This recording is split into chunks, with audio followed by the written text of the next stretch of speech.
Hello 12th class, welcome back on सा commerce classes. 12th students, मैं आपके सामने फिर हाजिर हूँ बिजनेस स्टडी की एक और नई वीडियो के साथ। जैसा कि आपको पता है, बिजनेस स्टडी में हम डिस्कस कर रहे थे चैप्टर 5th ऑर्गेनाइजेशन। चैप्टर को एंड करते हुए आज की क्लास में हम डिस्कस करेंगे डिसेंट्रलाइजेशन और difference between delegation and decentralisation, कि डिसेंट्रलाइजेशन होता क्या है और डेलीगेशन और डिसेंट्रलाइजेशन के बीच में डिफरेंसेस क्या होते हैं। और एक टॉपिक होता है सेंट्रलाइजेशन, वो भी हम आज की क्लास में डिस्कस करेंगे। इवन आज की क्लास में हम चैप्टर 5th को कंप्लीट कर लेंगे, ऑर्गेनाइजिंग को। होप आपने अभी तक जितनी इस चैप्टर की वीडियो थी वो देख ली होंगी। नहीं देखी हैं तो रिक्वेस्ट है फटाफट से प्लेलिस्ट में जाएं और देख लें। Let's start students, meaning of decentralisation. Decentralisation का मतलब क्या होता है? जब हम अथॉरिटी को डेलीगेट करते हैं किसी भी लोअर लेवल पर, तो वहाँ अगर हमने अथॉरिटी दी है उसको, तो हमें उसे डिसीजन लेने के अधिकार भी देने चाहिए। जो हमने डेलीगेशन किया अथॉरिटी का किसके साथ है? डिसीजन टेकन के साथ। उसे हम डिसेंट्रलाइजेशन कहते हैं। मीन्स जब कोई भी मैनेजर किसी भी एम्प्लॉय को कोई भी काम सौंपता है, तो उसके साथ साथ उसके रिगार्डिंग जितने भी डिसीजन होंगे वो भी उसको ही सौंप देता है, तो वो डिसेंट्रलाइजेशन कहलाता है। Okay, decentralization of authority mean dispersal of authority to take decision throughout the organization up to the lower level। अब ये डिसीजन किसके पास होगा? डिसीजन लेने का अधिकार लोअर लेवल पर, जिसको हमने अथॉरिटी दी है उसके पास। It implies reservation of some authorities with the top level management. यहाँ पर क्या किया जाता है कि कुछ तो अथॉरिटी ऐसी होती है जो रिजर्व होती हैं ओनली टॉप लेवल के पास। मीन्स जो टॉप लेवल मैनेजमेंट होते हैं उन्हीं के पास होती है कुछ अथॉरिटीज़, जिनको ट्रांसफ़र नहीं किया जा सकता। बट कुछ अथॉरिटीज़ ऐसी होती हैं जिनको हम लोअर लेवल पर ट्रांसफ़र कर सकते हैं। Transferring rest of the authority to the lower level of the organization. This empower lower level to take decision regarding problem faced by them without having to go to the upper level. Means जब हमने किसी भी lower level को कोई भी authority delegate कर दी, तो अगर उसमें कोई भी प्रॉब्लम वो फेस करता है, तो उसके रिगार्डिंग डिसेंट्रलाइजेशन यही कहता है कि उसके रिगार्डिंग जो भी डिसीजन होंगे वो उसी टाइम पर ले सकता है, उसको अपर लेवल के पास जाने की नीड नहीं है। अब एक डेफिनेशन देख लेते हैं अकॉर्डिंग टू एलन जी ने क्या कहा है डिसेंट्रलाइजेशन के बारे में। Decentralisation refer to the systematic effort to delegate to lowest level all authority except the one which can be exercise at central point. जो डिसेंट्रलाइजेशन होता है वो उन सारे एफर्ट, सिस्टमेटिक एफर्ट को डेलीगेट कर देता है लोअर लेवल के पास, और जितने भी अथॉरिटी हैं किनको छोड़ के, जो सेंट्रल पॉइंट की होती हैं उनको छोड़ के। मीन्स कुछ अथॉरिटी ऐसी होती है जो टॉप लेवल के पास ही होनी ज़रूरी होती है, वही उनको हैंडल आउट कर सकते हैं। जिनको डेलीगेट नहीं किया जा सकता। Got it? ये थी definition according to Allen decentralisation की। इसके बाद हम बात करते हैं सेंट्रलाइजेशन। भाई सेंट्रलाइजेशन क्या कहता है कि जो अथॉरिटी होती है वो किसके पास ही होती है? टॉप लेवल के पास होती है। दैट मीन यहाँ पर अथॉरिटी, उन अथॉरिटी की बात की गई है जिनको हम डेलीगेट नहीं कर सकते, उन्हीं को क्या कहा जाता है? सेंट्रलाइजेशन।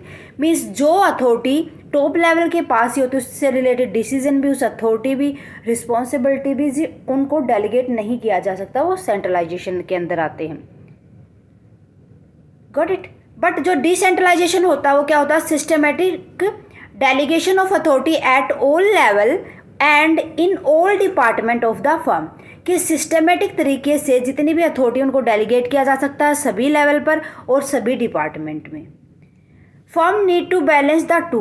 बट उस केस में हमारी फर्म को क्या करना होता है? दो चीज़ों के बीच में बैलेंस करना पड़ता है। फर्स्ट क्या होता है? In case of decentralise firm top level retain authority for, कि अगर हमने डिसेंट्रलाइजेशन किया है, मीन्स हमने अथॉरिटी के साथ उसको डिसीजन लेने का भी अधिकार दिया है, तो उसमें किन किन चीज़ों का ध्यान रखना चाहिए? Policy and decision. जितनी भी पॉलिसी होंगी वो और जितने भी डिसीजन होंगे वो किन के पास रहने चाहिए? टॉप लेवल के पास डिसेंट्रलाइजेशन में। With right the whole firm, किसके respect? With respect to the whole firm. किसके रिस्पेक्ट में? अगर कोई भी डिसीजन है, कोई भी पॉलिसी है, अगर वो पूरी फर्म के रिगार्डिंग है तो वो तो अथॉरिटी किसी के पास रहनी चाहिए? टॉप लेवल के पास। बट हाँ, जो कोई भी डिपार्टमेंट लेवल पे होती है या कुछ पर्सनल लेवल पे होता है वो हमें डेलीगेट कर देनी चाहिए। ओवरऑल कंट्रोल एंड कोऑर्डिनेशन हमेशा किसके पास होना चाहिए? टॉप लेवल के पास होना चाहिए। Got it? Middle and lower level, second हमारे पास किन चीज़ का बैलेंस करके चलना चाहिए? Middle and lower level have authority to take decision with right to with respect to task allocated to them. जो मिडिल लेवल होते हैं और जो लोअर लेवल होते हैं उनको किन किन की अथॉरिटी के साथ उनके डिसीजन देने चाहिए जो कि टास्क से रिलेटेड हैं। जो टास्क उनको दिया है, काम करने के लिए दिया है, उनसे रिलेटेड डिसीजन ही उनके पास होने चाहिए। ओके, देन उसके बाद हम बात कर लेते हैं सेंट्रलाइजेशन एंड डिसेंट्रलाइजेशन की। Represent the pattern of authority among manager at different level. Central authority mean concentration of power of decision making in a few hand. Decentralisation का मतलब तो यही उस पैटर्न को रिप्रेजेंट करता है जहाँ पर मैनेजर हर डिफरेंट लेवल पर अपनी अथॉरिटी को डिस्ट्रीब्यूट कर सकता है। बट जो सेंट्रलाइजेशन क्या कहता है कि डिसीजन लेने की पावर कुछ ही हाथों में कंसंट्रेटेड होती है, तो वो सेंट्रलाइजेशन कहलाता है। In such an organisation very little authority is delegated to manager at middle and lower level. कि एक ऑर्गेनाइजेशन के अंदर कुछ ही अथॉरिटी ऐसी होती हैं जो मैनेजर क्या कर सकता है, जो कि मैनेजर को डेडिकेट की जाती है, मीन्स वो उसी को डेलीगेटेड की जाती हैं। और अब वो क्या कर सकता है मैनेजर? उनमें से कुछ को मिडिल और लोअर लेवल को डेलीगेट कर सकता है। Okay, so no organisation can be completely centralise और डिसेंट्रलाइज। कि कोई भी ऑर्गेनाइजेशन जो होती है ना तो वो प्रॉपर तरीके से सेंट्रलाइज होती है, ना वो प्रॉपर तरीके से डिसेंट्रलाइज्ड होती है। दे एग्जिस्ट टुगेदर, दोनों चीज़ें होती है। There is a need for a balance between the two as the organisation group grow in size there in tendency to move toward decentralisation. कि अगर किसी भी ऑर्गेनाइजेशन को ग्रो करना है तो उसको किसकी तरफ जाना, मूव करना चाहिए? डिसेंट्रलाइजेशन की तरफ। Thus every organisation is characterised by both. So हर एक ऑर्गेनाइजेशन के अंदर सेंट्रलाइजेशन और डिसेंट्रलाइजेशन दोनों करेक्टरिस्टिक्स होनी चाहिए।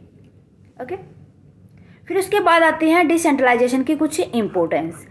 First one is develops initiative among subordinate. किन चीज़ों को डेवलपमेंट करता है कि जो सबॉर्डिनेट को अगर काम के साथ साथ जो उनको अथॉरिटी दी उसके साथ साथ डिसीजन लेने का भी बोल दिया जाए तो उनके बीच में क्या होता है, उनके अंदर कॉन्फिडेंस प्रमोट होता है, कॉन्फिडेंस बनता है, क्योंकि सबॉर्डिनेट को क्या फ्रीडम दी जाती है कि वो अपने ओन डिसीजन ले सकता है जो वो काम कर रहा है। Got it? नेक्स्ट है क्विक एंड बेटर डिसीजन। भाई देखो, एक तो मैनेजर्स के ने क्या कर दिया, अपनी अथॉरिटी डेलीगेट कर दी। अब उनसे थोड़ा सा बर्डन ये भी कम कर दिया कि अगर कोई भी काम में प्रॉब्लम आती है, फेस करते हैं कोई भी एम्प्लॉयज़ कोई भी काम, तो भाग के उसके पास नहीं आएंगे, तो उसका क्विक डिसीजन वहीं पर ले लेंगे। तो क्या करता है कि वो उसमें हेल्प करता है ताकि मैनेजर्स का बर्डन कम हो सके। Relieve the top executive from excess workload. भाई क्या कर दिया यहाँ पर, जो टॉप लेवल था उसने क्या कर दिया, मिडिल लेवल और लोअर लेवल को अपनी अथॉरिटी डेलीगेट कर दी, साथ ही साथ उससे रिलेटेड जितने भी डिसीजन थे वो उनको डेलीगेट कर दिया। अब उनको जो मेन उनका काम होता है ना उसके ऊपर फोकस करने को मिलेगा। तो यहाँ पर जो एक्सेस वर्कलोड था उनके पास, जो रूटीन के कुछ काम थे उनसे उनको छुटकारा मिल जाएगा और वो अपने मेन जो उनका काम होता है, जिस चीज़ के अंदर वो सुपीरियर होते हैं, उस काम के ऊपर ध्यान दे पाएंगे और अपनी ऑर्गेनाइजेशन को ग्रो करने के लिए नई नई स्ट्रेटजी तैयार करेंगे। ओके, क्लियर है? देन उसके बाद फोर्थ नंबर पे आता है मैनेजरियल डेवलपमेंट। भाई अपने आप ही होगा, इसका मतलब क्या होता है कि हमने अथॉरिटी क्या कर दी, किसको डेलीगेट कर दी, सबॉर्डिनेट को डेलीगेट कर दी। कहाँ से? अप टू लोअर लेवल पर जो होते हैं, ताकि वो डिसीजन भी ले सके जो अपना काम कर रहे हैं उसके रिगार्डिंग।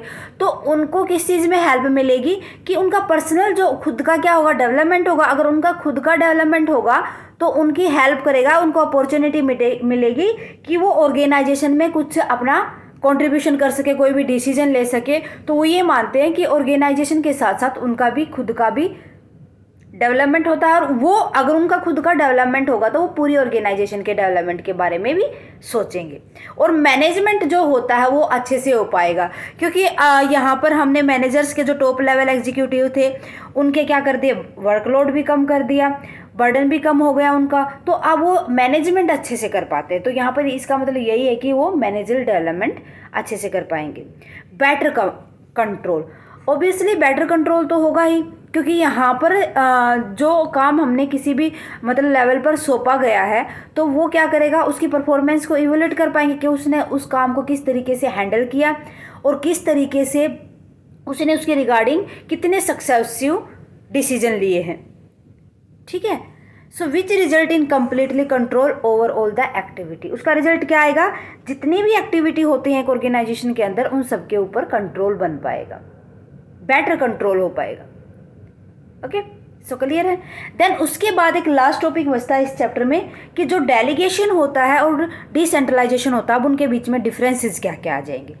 कुछ बेसिस है जिनके ऊपर हम उनको डिफ्रेंशिएट करते हैं। फर्स्ट देखो, फर्स्ट बेस हो जाएगा नेचर, कि जो डेलीगेशन होता है वो क्या होता है, कंपल्सरी एक्ट होता है।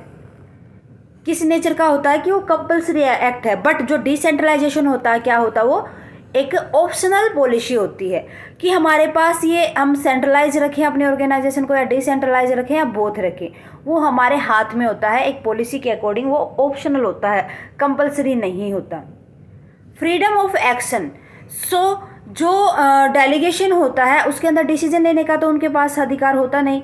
सो लेस फ्रीडम होती है, less freedom to take decision due to more control by the superior, क्योंकि यहाँ पर कंट्रोल किन के हाथ में होता है, सुपीरियर के हाथ में। More freedom of action due to less control by the top management, यहाँ पर फ्रीडम ज़्यादा होती है क्योंकि यहाँ पर जो टॉप मैनेजमेंट है वो कंट्रोल करके नहीं चलता। डिसीजन कौन ले सकता है, जितने भी जिस बंदे को अथॉरिटी सौंपी गई है, मीन्स जो लोअर लेवल के होते हैं वो। स्टेटस की अगर बात की जाए, it is a process of sharing task and authority. जो डेलीगेशन होता है वो क्या प्रोसेस होती है कि अपने टास्क या अपने अथॉरिटी को शेयर कर देते हैं। जो मिडिल लेवल होते हैं, जो अपने सबॉर्डिनेट होते हैं, उनको वो सौंप देते हैं। बट जो डिसेंट्रलाइजेशन होता है वो क्या होता है, it is the result of policy decisions taken by top management, कि ये क्या होता है कि जो टॉप मैनेजमेंट ने क्या किया, डिसाइड किया कि हम किसको अथॉरिटी देंगे और किसको हम अथॉरिटी के साथ साथ उससे रिलेटेड जितने भी डिसीजन होंगे वो भी देंगे। ओके, सो इसके बाद अब डिफ्रेंशिएट करते हैं स्कोप बेस पे। स्कोप, सो जो डेलीगेशन होता है उसका स्कोप नैरो होता है और जो डिसेंट्रलाइजेशन होता है उसका स्कोप ज़्यादा होता है, वाइड होता है। एज नैरो की बात करें तो as it is confined a superior and his immediate and subordinate.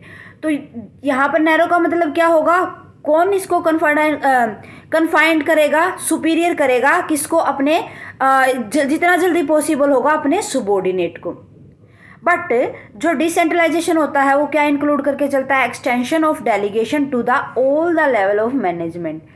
यहाँ पर सुपीरियर जो मैनेजर होते हैं वो ये सोचते हैं डेलीगेशन के अंदर जो उनके सबॉर्डिनेट हो उनके काम सौंप दिया जाए। बट डिसेंट्रलाइजेशन में ऐसा कुछ नहीं होता, वो किसी भी लेवल को कोई भी काम सौंप सकते हैं और उसको डिसीजन लेने की पावर भी दे सकते हैं। Got it. So last base है हमारा जिसपे हम डिफरेंशिएट करते हैं पर्पज। सो डेलीगेशन का पर्पज होता है to reduce the burden of manager, कि मैनेजर के बर्डन के वर्कलोड है उसके ऊपर उसको कम कर दो। लेकिन जो डेलीगेशन होता है उसका मेन पर्पज क्या होता है, to increase the role and autonomy of lower level of management, कि जो लोअर लेवल है, जो एम्प्लॉयज़ हैं, उनका भी तो रोल होता है ऑर्गेनाइजेशन के अंदर, उनके रोल को इंक्रीज करना, ताकि वो उनका भी खुद का जो मतलब खुद की जो परफॉर्मेंस होती है, खुद का जो उनका एक्सपीरियंस होता है, स्किल होती है, वो भी देखी जा सके कि वो कितना स्वीटली, कितना स्मूथली डिसीजन ले पाते हैं किसी भी टास्क के रिगार्डिंग। ओके, सो ये था हमारा डेलीगेशन एंड डिसेंट्रलाइजेशन के बीच में डिफरेंशिएट। होप आपको अच्छे से समझ आ गया होगा। इवन जो चैप्टर था हमारा ऑर्गेनाइजिंग वो आपको अच्छे से कवर अप हो गया होगा। बच्चा आज के लिए बस इतना ही। सो मिलते हैं नेक्स्ट क्लास में विद चैप्टर नंबर 6। आज की क्लास कैसी लगी या कोई भी डाउट है तो मुझे कमेंट सेक्शन में लिख दें, ताकि जितना जल्दी पॉसिबल हो मैं आपके डाउट को क्लियर करूं। अच्छी लगे तो क्लास प्लीज़ अदर स्टूडेंट के साथ भी शेयर करें। ताकि जिस तरीके से आपको बेनिफिट मिल रहा है उनको भी बेनिफिट मिल सके। अगर आपने अभी तक साया कॉमर्स क्लासेस को सब्सक्राइब नहीं किया है तो फटाफट से सब्सक्राइब कर ले, बेल आइकन को दबा ले ताकि आने वाली क्लास की नोटिफिकेशन आपको मिल सके। Thank you very much and bye bye and take care.